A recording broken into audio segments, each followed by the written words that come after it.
Thank you for listening to the show on Really Big Something Channel.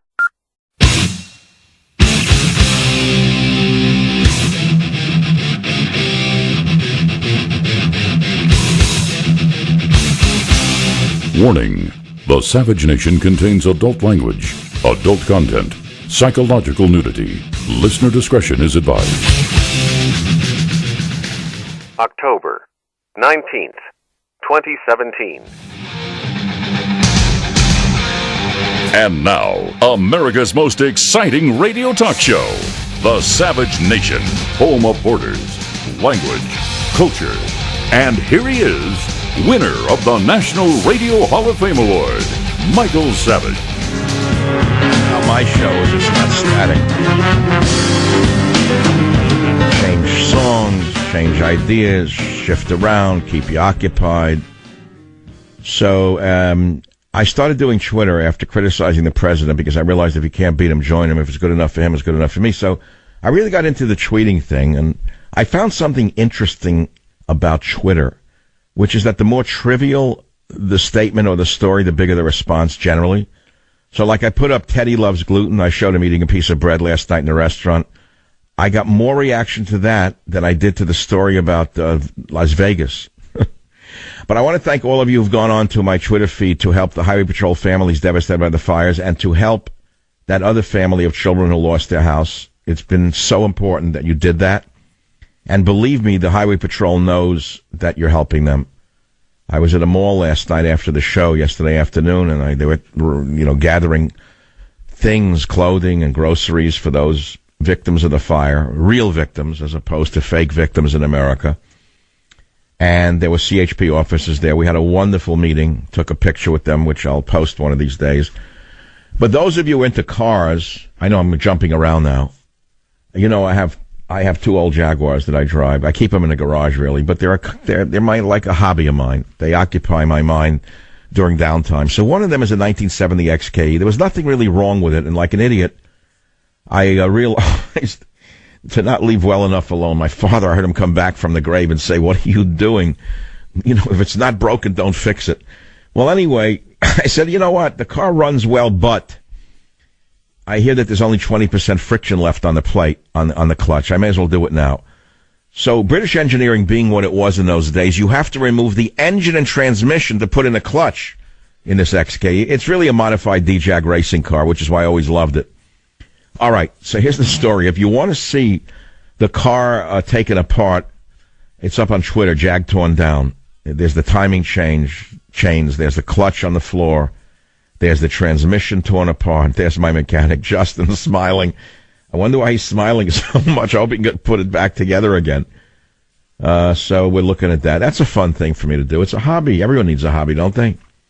And then we're talking about horrible news out there, dying and coming back from the dead, George Bush, this and that. Who do you believe with the widow thing? We found out that it was a complete fabrication by the anti-Trump cowboy hat wearing, whatever. I don't know, congresswoman, whatever.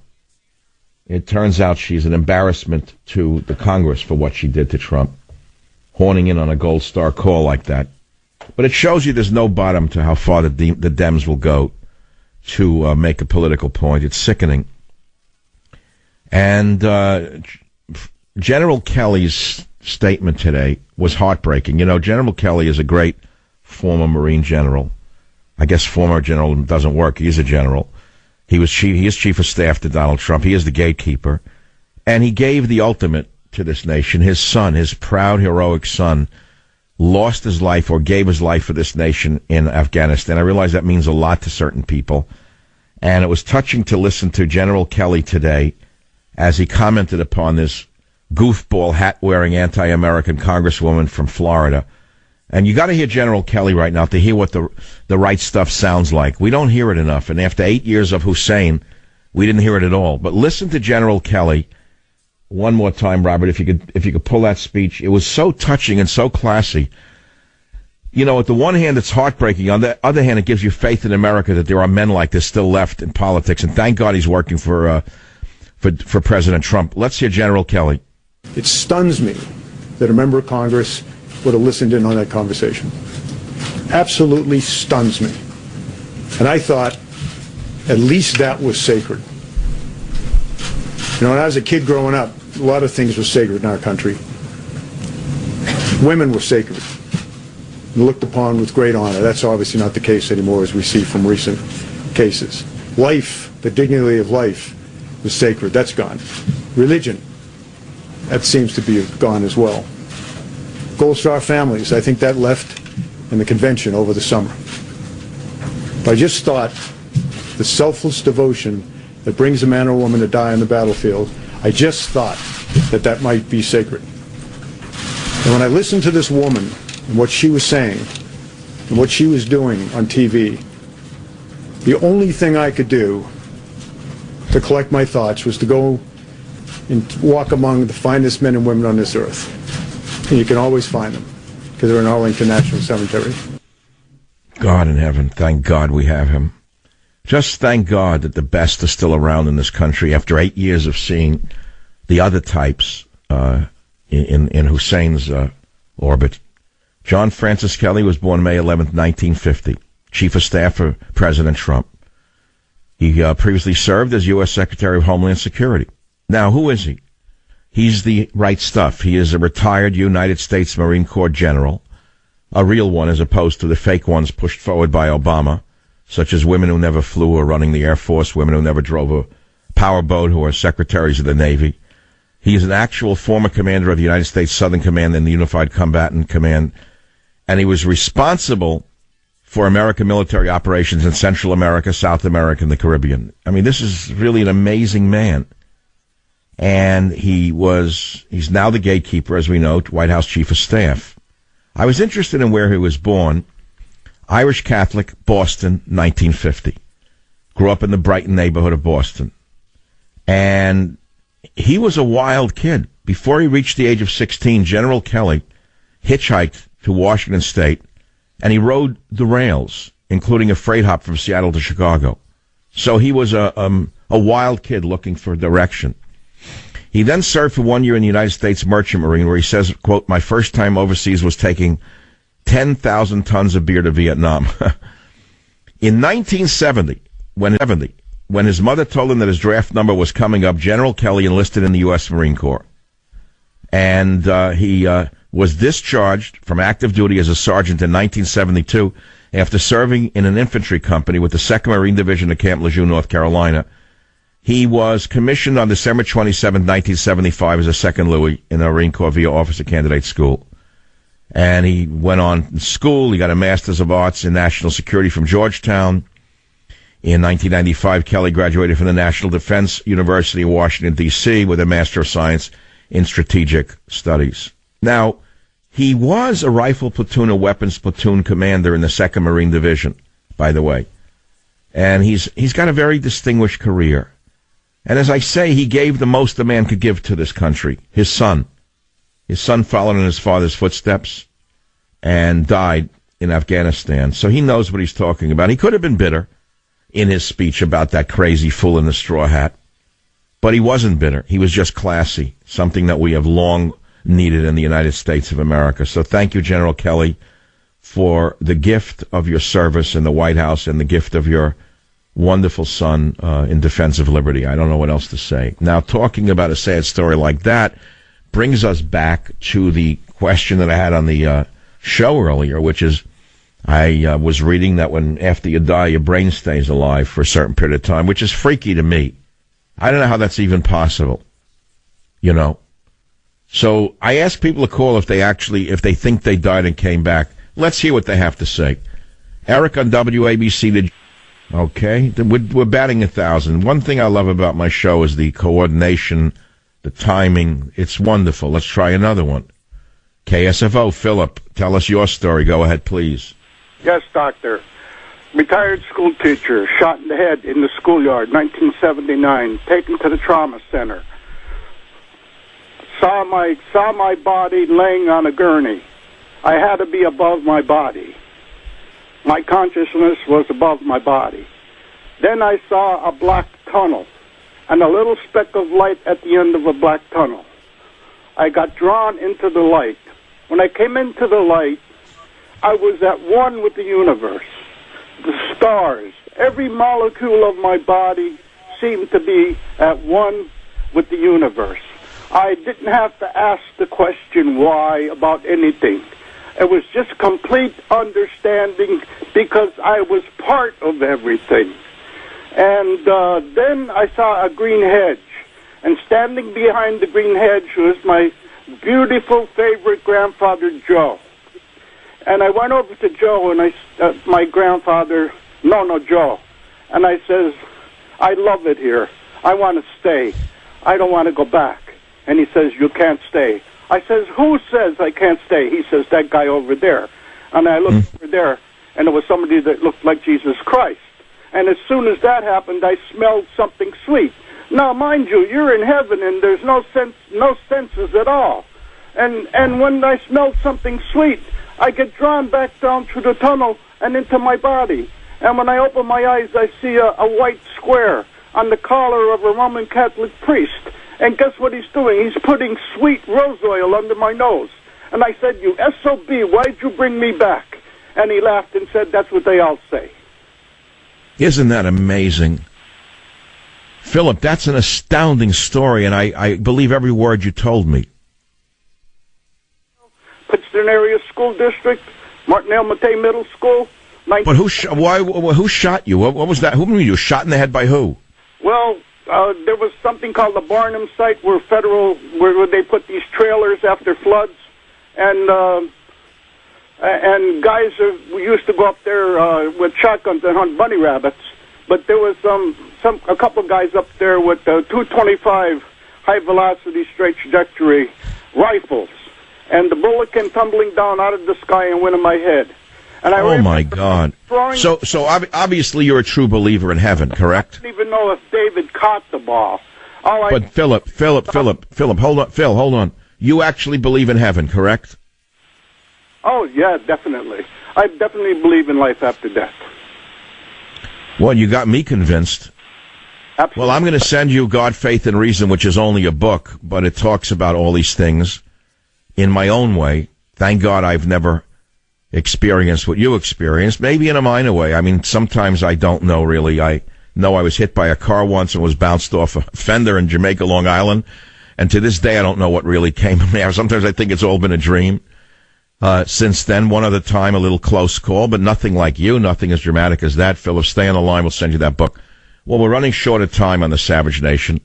I suppose we're going into the Twilight Zone now, and we will continue to do so and take all of the news reviews that you're used to right here on the program. Be here. Join the Savage Nation. Call now, 855-400-SAVAGE, 855-400-7282. Savage. The Savage Nation is sponsored by Swiss America, the only company I trust with my financial future. Call 800-289-2646 or SwissAmerica.com. Thank you for listening to the show on Really Big Something Channel. Okay. Savage Nation. Like a phoenix, I rise from the ashes virtually every morning, by the way. Each day is a renewal to be, if you're kind of a natural person, each day is a renewal. You understand that that's all true. If you're not really tied into your body, if you're not really connected to reality, if you're not really connected to God, I think people just kind of stumble through life. They don't even know that they're alive. Did they know the difference between consciousness and unconsciousness, life and death? I can't speak for the next person. It's just one man going through it, walking the plank with all of you. How I got into this is funny. I mean, died and came back. It's, does it really belong in talk radio? Why not? Does it have to be Democrat and Republican with Newt Gingrich as a special guest? I'd rather not do that if you don't mind. By the way, speaking of Newt Gingrich, his lovely wife Callista, the trombone player, was officially appointed to the Vatican as a U.S. ambassador. I don't understand that at all. What does she do, play the trombone for the Pope? I have no idea. What does a U.S. ambassador to the Vatican do? Can you imagine having to meet those guys in those vestments all day long in that creepy place? I don't know. I don't know why anyone would want that job. Maybe she's very devout and she feels by meeting the Pope she'll get closer to God. I don't really know. I don't know how people can fall for this malarkey. What do you mean he's the son of God? The Pope is the son of God? He was a bouncer in South America when he was young. A brutish guy who beat people up in a bar. And then, like the character in The Red and the Black, the great French novel of the 19th century, he realized there were two ways to move up in society in his time, either by wearing the red of the army or the black of the priesthoods. He chose the black. And look how far he's gotten. But it doesn't mean he's particularly different than you and I, does it? This is what I don't understand, why people get into this worship of man or religion. When it comes right down to it, here I am writing a book that's coming out, God, Faith, and Reason. You want me to fake this book? I'm not faking it. I don't really believe in organized religion, to be honest with you. I don't think I ever have. Every time I've gone into one of these places, sometimes you feel it, sometimes you don't, but I don't believe in organized religion. I personally just believe in God because I have the faith to believe in God. I was raised to believe in God, and I live as though God is real and God exists, and I'll meet him at the end of the road, if I'm lucky. If not, God knows who I'm going to meet, and boy, I know all my old friends will be there. That's the terrible news about that one. I mean, what if I meet the other guy? And, like the Irish say, well, what are you worried about? If you do, all your friends will be there waiting for you, so what's the difference? It's a funny thing. Remember I told you about that Irish linen I once had? I wish I could find that. That is in a suitcase somewhere. What's there to worry about? It was like, don't worry, with an Irishman on it. Does anyone know what I'm talking about? By the way, I have a question for you. Will you tweet me if you know where I can go in the East Coast in the next week to see the changing leaves? Is it too early or too late? Where should I go to see the changing leaves? I don't want to miss one more autumn changing of the leaves while I'm still on the earth. That's one of God's greatest gifts to mankind, is the autumn leaves of the East Coast. We have them here in California at about 4,000 feet. But it's not quite the same as the showy leaves of, Vermont, for example. But since Bernie Sanders is from that state, I don't want to go to Vermont to even see the leaves or buy the maple syrup. Is there anyone listening to the show who can tweet me or such? You can reach me on Facebook or Twitter and tell me where to go to see the changing of the leaves. I want to stay like in an inn, like a Revolutionary era inn that's been renovated with a good mattress. And it must have cable TV or I'm not going. Because after the leaves are over at night, what am I going to do at night? I have to have shows. Join the Savage Nation. Call now, 855-400-SAVAGE, 855-400-7282. Savage. Thank you for listening to the show on Really Big Something Channel. It is the Savage Nation. Should the draft be reinstituted in the United States of America? I mean, we're basing it upon the religious Jews who don't want to serve in the Israeli military, even though the Israeli Supreme Court ruled this year saying they had to serve. Well, now they're rioting in Israel. Oy vey, why do we have to serve? Religious. Come on. It wasn't the Torah that saved your ancestors. It was a Thompson submachine gun and a Sherman tank. And let me tell you something else, all you phonies out there who hide behind your Bibles. You want someone else to die so you could go read a Torah somewhere? The most religious Jews in Israel also served in the military. I remember the time, by the way, that a famous chief rabbi of Israel, the chief rabbi of Israel, was a paratrooper. He wasn't afraid to fly with an Uzi in one hand and a Bible in the other. So stop hiding behind the Torah and saying you're so much better than everybody else. I'm sick of it. And the same thing goes on here. They're too good to do this. They're too good to do that. Let me tell you something else that you may have forgotten from your own religious teachings. Your own religious teachings teach you that a man should have a trade or an occupation for half the day and engage in religious studies the other half of the day. No one ever said you should be removed completely from the real world. Because if you are, you wind up removed from the real world. You don't know what you're talking about. How many poor Jews went into the ovens holding on to their precious Torahs? How many went into the ovens after their wives were killed in front of their eyes because they had no guns? And if they had a gun, they wouldn't know how to use it. What'd they say? They're too good to use a gun? I'm sorry, it doesn't hold water. I agree 1,000% with the Israeli Supreme Court, and you should force them into the military. It's that simple. Now it comes to America, the same story. A lot of people don't want to go in the military. Only people who want to go in the military are the people that Ellen DeGeneres, Rachel Madcow, and people like that hate. They put them down every day, one way or the other. The rednecks, in other words. The rednecks are the heart and soul of America. They're the spine of America. Headline, AFP, hardline religious Jews protest against Israeli army service. Several thousand ultra-Orthodox Jews blocked a major intersection in central Jerusalem on Thursday to protest against efforts to force the religious Jews to enlist in the Israeli military like their secular compatriots. Now, let me explain something to you. If it wasn't for the military, there would be no Jews in Israel. Let's start with that.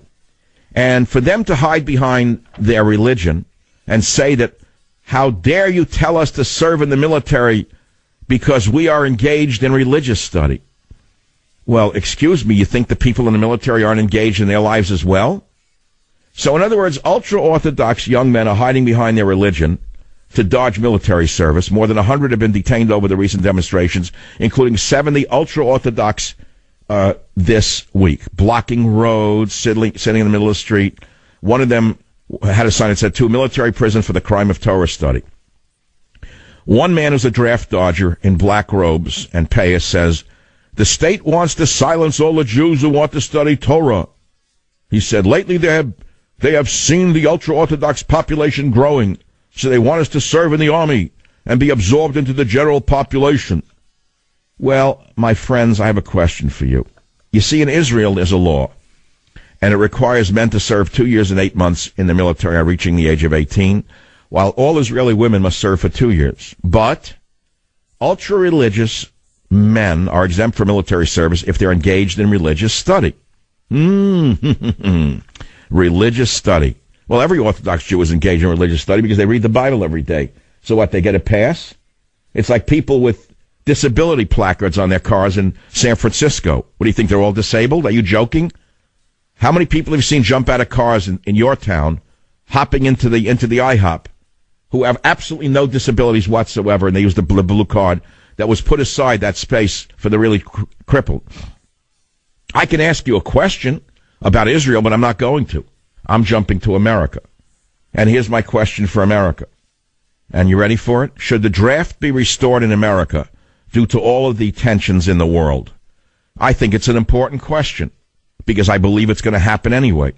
And the problem is when the millennials are drafted and they're told to get up 5 o'clock in the morning at Reveille, and they're sucking their thumb and they have no iPhone, what are they going to do, cry in their beds and call their mother and say that they need a lawyer because they've been told to get up when they're not feeling well, that their safe space has been violated by the drill sergeant, that they don't feel good that morning, they don't want to go up on the parade ground there? I'm telling you right now, unless we start training people through a draft, a compulsory draft, I don't know how we can ever fight and win a war again. I have no idea. Now, faced off against China, are you joking? Are you kidding me? Other than the very rednecks that the left hates, this country can be overrun in about 3 hours, by the way. Did you hear what I just said? Other than the white people and the black people who are in the military and the Hispanic hard guys who are in the military, this country can be overrun in 3 hours. Those are the very people that the liberals detest. They hate them. They call them every name under the sun. Even if they're not white, they're called terrible names because they're in the military. And I'm asking a very important question. Should the military be restored in the United States owing to the tensions in the world and the coming wars? Should liberal judges who release criminals be held liable? So we need now to understand that China is threatening us. There are continuously growing threats in the Middle East, in case you haven't noticed.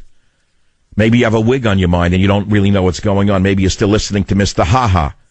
Maybe it's all ha-ha, ho-ho. Or maybe you still have your hat on backwards watching the idiots in the football game. Do you know what's really going on in the world? Do you know that the radical Islamic movement is getting stronger, not weaker? Oh, yeah. Oh, yes. They were finally driven out of the areas of Iraq and Syria thanks to the Russian Air Force. I know I'm not supposed to say that, but for 8 years, your friend, your hero, Barack Hussein Obama, made believe he was fighting ISIS. He was not fighting ISIS. Everybody knows that. It was only when Trump came along and only when the Russian military started to bomb the Russian Air Force that the tide was turned. And yet the libs want war with Russia because they're a fifth column.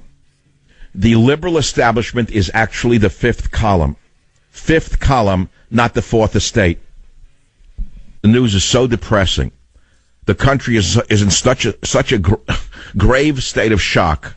The only thing good is the stock market, and I don't have a dollar invested. I don't know about you. I'm not an investor because I know the system is gamed. I believe the stock market is as rigged as the Academy Awards are, and only the insiders get what they get, and it's done for favors, as we well know. So I have no money in the stock market. To my loss, I know that. People have made fortune upon fortunes in the last year since Trump, almost a year now since Trump became president. The market's booming. Good luck to that one. But you know, my friends, everything that goes up must come down. It's inevitable. It will crash. No one knows when. People keep throwing money at the wheel of fortune called Wall Street, hoping they're the last ones, not the last ones in. And I certainly don't want to be the last one in, because I'll tell you right now, those who control the game are the ones who are going to control the game. They'll sell short while you've gone long, and you'll wind up with the short end of the stick. And so if you're in the market and making money, I'm happy for you, but all I can say is everything that goes up must come down. So where does that leave us today?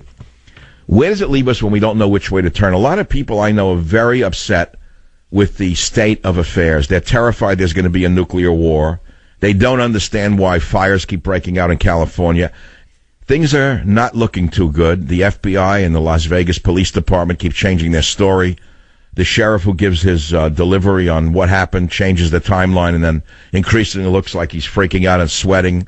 The whole world looks at this, including people who were escapees of the Vegas massacre, who are reporting different stories than the government is reporting. The people are frightened. They feel everything is out of control, and they really don't know who's running things. And, it comes back again to the president. I'm going to read you something from the cover of Trump's War. The fact of the matter is, he promised a lot, and I said, well, if we get 40% of what he promised, then 30%, then 20%, then 10%. Right now, we're at about, we're ranging between a 5 and a 6% of what he promised. So I wrote Trump's War soon after Trump was inaugurated. I'm not going to read it to you. Many of you can read it yourself. But I want you to hear what I wrote for the first paragraph on the book jacket of Trump's War. By the way, it became #1 on the New York Times bestseller list, which is very important for you to know, because I was not on any television shows and on no other, quote, conservative talk radio shows, with the exception of Laura Ingraham, who is absolutely the queen of all talk radio. All the others are too busy promoting themselves to ever promote Michael Savage, but I did very well without them. They'll soon find that they need me more than I need them. But the first paragraph of Trump's War begins like this, at least the book jacket. It says this. Listen carefully and tell me which he has delivered on. The wall, 0. Taxes, 0. Tariffs, 0. Deportations, yes, he is deporting. Obamacare, 0. Guns, thank God he hasn't touched them yet. But after the Vegas massacre, the president said, we'll revisit guns, so we don't know where he is on that.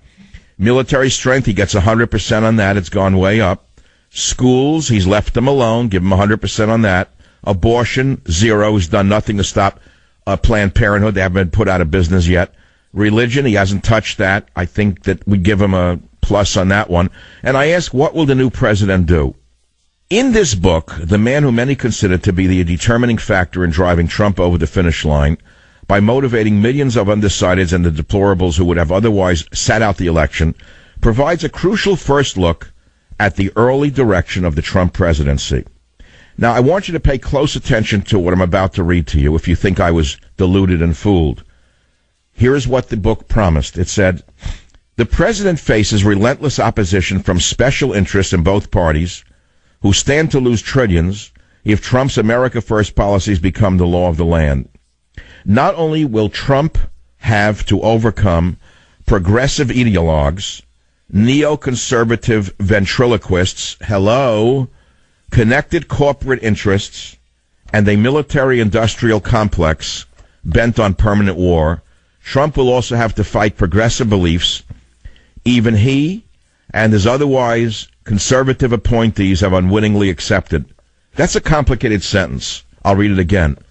I predicted this. I said Trump will also have to fight progressive beliefs even he and his otherwise conservative appointees have unwittingly accepted, and I rest my case.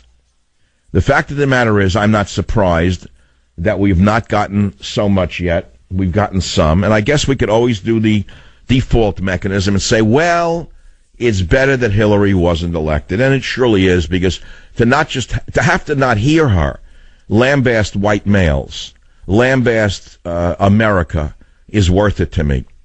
So on that level alone, I'm still hopeful that he will do the right thing. I don't know that he'll get a lot done. The fact of the matter is, I'm not shocked, and I'll tell you something I wrote in my own journal when I was 18 years old, if you think I'm a neophyte to this business of politics.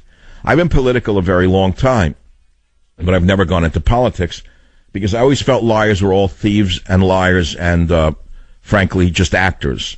And I wrote in my journal when I was 18, when I really became aware of the whole structure, I said to myself, the American president, the president of the United States, whoever it may be, is really just a figurehead. The president is very much like the Queen of England.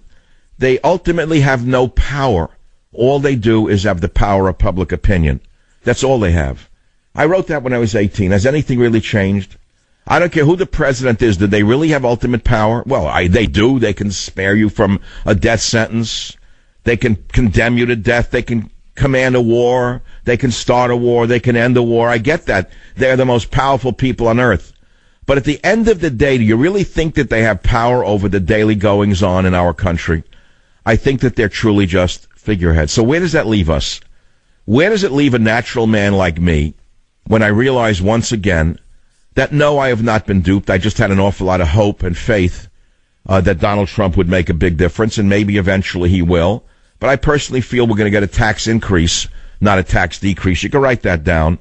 Oh, we'll have a tax overhaul for sure. But I can guarantee you my taxes are going to go up, not down. So where does it leave me? Where does it leave me? With my cynicism intact. Be right back. Join the Savage Nation. Call now. 855-400-SAVAGE. 855-400-7282. Savage. Thank you for listening to the show on Really Big Something Channel. So here's one. Here's a guy, the guy who shot... how many people? 6 people in Maryland. Oh, you didn't see that one? I'm sorry. He didn't look like Timothy McVeigh. Right. Didn't make it to the newspapers. After a 10-hour manhunt across state lines, authorities apprehended a man who shot 6 people in Maryland Wednesday, killing 3. Radi Labib Prince was arrested Wednesday evening near a high school in Newark, Delaware. Now, if you read the story, you'll find out that Mr. Prince is not such a prince of a man.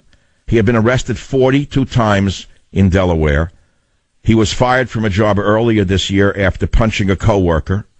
A former employer tried to get a restraining order against Mr. Prince after he cursed and yelled at his boss, and everyone felt threatened.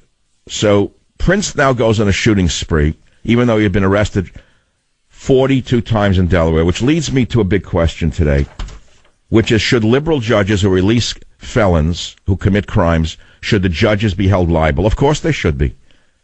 If a doctor, a surgeon, performs surgery, why do I have to say surgeon today? If a doctor does anything today, he's sued. People sue them for nothing. You went in for a headache and you didn't fix the headache, therefore you're a bad doctor. But let's make it more graphic. You go in for surgery and they cut the wrong artery or a vein, and you have a problem, you sue the doctor. Malpractice, right? Sometimes a surgeon loses his license. Why shouldn't a judge be sued? Why should they be above the law? Who wrote that law? Why, they wrote it. What is a judge but a lawyer who's politically oriented, who uses his cunning and his con to become a judge? How do you think they become judges? Because they're such brilliant jurists?